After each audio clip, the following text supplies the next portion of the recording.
Hello po, good evening. Magtatanong sa akin si Michelle. Sino Sa first pasto. love mo? Si Mr. Shake Boy. Mahal mo ba asawa mo? Oo naman. Ilan ang liligaw sa'yo? Madami, nung dalaga pa. Sweet ba asawa mo? Sweet pag walang tupak. Lights off or lights on? Lights off. Gaano ka mahal si Mr. Shake Boy? Mahal ko kasi pinaglaban ko. Selosa ka ba? Depende. Ano gusto mo sa isang relasyon? Gusto ko yung away bati pero hindi naghihiwalay. Ano gusto mo sa isang lalaking physical? Matangos ng ilong. Ano nagustuhan mo kay Mr. Shake Boy? Matangos ng ilong at saka malaki ang abs. Ano ayaw mo sa lalaki? Mayabang. Pagising mo gusto mo? Pagising ko, gusto ko yung pamilya ko buo. Araw o gabi?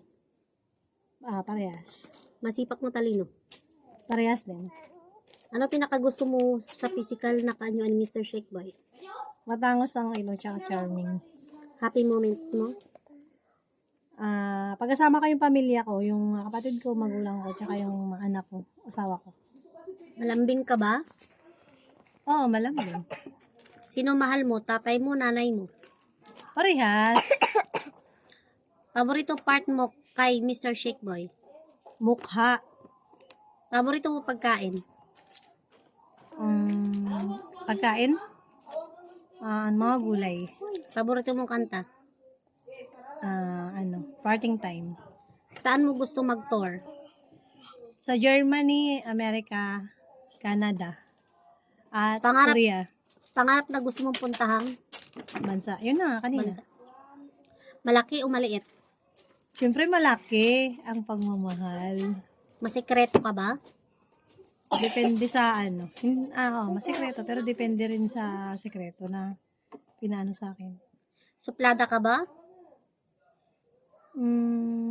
Medyo, minsan. Sino pinakagwapo sa mga naging jowa mo? Ay, may ganon. Yung asawa ko, syempre, dati kong jowa yun eh. Nang babae ba si Mr. Shake Boy? Ano gagawin mo? Kapag ng babae, Mm-mm.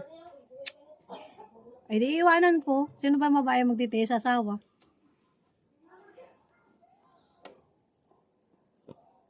Ano yan?